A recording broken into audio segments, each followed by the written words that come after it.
Now, let's bring it all back to food. This past week, I baked a batch of amazing chocolate chip cookies. In fact, I made approximately 24 cookies. In conversation though, instead of saying that I made 24 cookies, I might say that I made 2 dozen, where a dozen corresponds to a group of 12 items, in this case, cookies. So let's say that you are having a party for 24, and you want to purchase a cookie as a favor for your guests from a local bakery. It's a lot easier for the baker to charge for 12 cookies twice than to charge for 1 cookie 24 times. It also makes for a shorter receipt and a much more efficient checkout process at the restaurant. So let's take a minute and practice this calculation. If you have 132 cookies, how many dozen cookies do you have? The conversion factor is 12 cookies per dozen. So we start out with 132 cookies. We want to cancel out cookies and end on dozen cookies. So we'll put cookies on the bottom and dozen on the top. Finally, we put 1 on our larger unit, dozen, then with 12 cookies on the bottom. If we multiply these together, the cookies cancel. We divide 132 by 12 to get 11 dozen cookies. It's easier to process, and if you were selling the cookies at a bakery, it would be much easier to charge for 12 cookies 11 times than 1 cookie 128 times. It turns out that we do the exact same thing with atoms. For example, the average American consumes about 7 pounds or 3.2 kilograms of sodium chloride or table salt per year. When you do the math though, that amounts to consuming 3 times 10 to the 26 individual sodium chloride molecules, or if you bust it down to atoms, 6 times 10 to the 26 atoms. That's almost 1 octillion atoms. That makes my head hurt. It's so much easier to think about stuff from the pound value, isn't it? Do you see how putting molecules or atoms into packets, like a pound or a dozen, makes the number easier for our brains to process? That's where the mole comes in. Considering that 7 pounds of salt contains an octillion atoms, the grouping that we need to use for atoms needs to be much larger than 12. So what is the number that we use and where does it come from? We could actually talk about that for a long time, but the number is called Avogadro's number, abbreviated N sub A, and it's 6.022 times 10 to the 23rd. The conversion factor is that 6 times 10 to the 23rd of anything equals 1 mole. You could use Avogadro's number to classify literally a mole of anything. For example, 6.022 times 10 to the 23rd apples would still be considered a mole of apples. But that's not really a practical thing to calculate because assuming apples are 7 centimeters in diameter, if we stack them in a single file line, the apples would reach halfway to our nearest star, Alpha Centauri, which is 4 light years away. That's a lot of apples.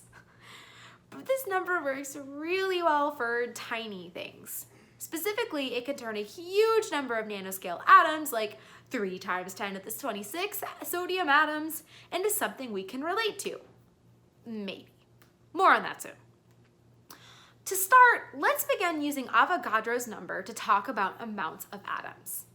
So let's say we have a sample of silver, Ag solid, that contains 4.2 times 10 to the 23rd atoms.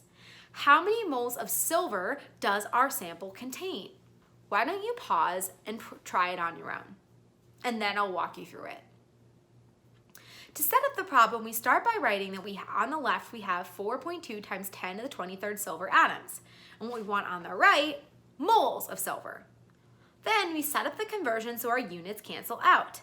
Atoms on the bottom, moles on the top, 1 with the larger unit moles, and 6.022 times 10 to the 23rd on the bottom with atoms.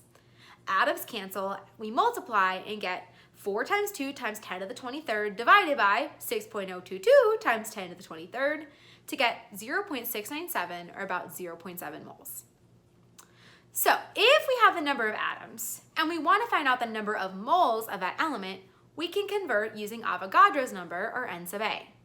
We haven't demonstrated it here, but we can go the other way and multiply the number of moles of an element by Avogadro's number to get the number of atoms. It turns out that the mole doesn't just apply to individual atoms. We can use the mole to quantify compounds. We'll simplify by calling these formula units, where a formula unit is a single particle of the molecule or compound represented by the chemical formula. Let's try with working silver sulfide, the chemical that makes up silver tarnish, now. A reminder that one formula unit of silver sulfide will be one individual molecule of silver sulfide.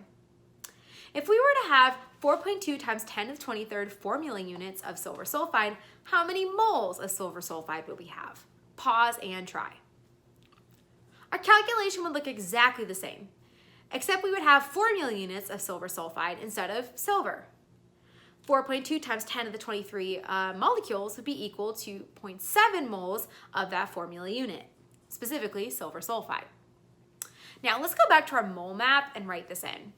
If we have a certain number of formula units of a compound, we can divide by Avogadro's number to get the moles of the compound and vice versa, just like with atoms. So let's take a step back and examine what we've done so far. We've taken an arbitrary number of silver atoms, silver sulfide molecules, and determined how many moles are contained in those samples. But let's be honest, does 0.7 moles of silver really mean anything to you? It might, but if you're shaking your head no, I actually agree with you. 0.7 moles of silver on its own without any context means absolutely nothing to me. Just like an octillion sodium atoms without any context might not mean anything, unless I had told you an octillion sodium atoms were contained in 7 pounds of salt. That there is the key. Moles don't mean anything to us since we can't see atoms until we assign a mass to the value of the mole. So how do we do that? Tune into the next video to find out.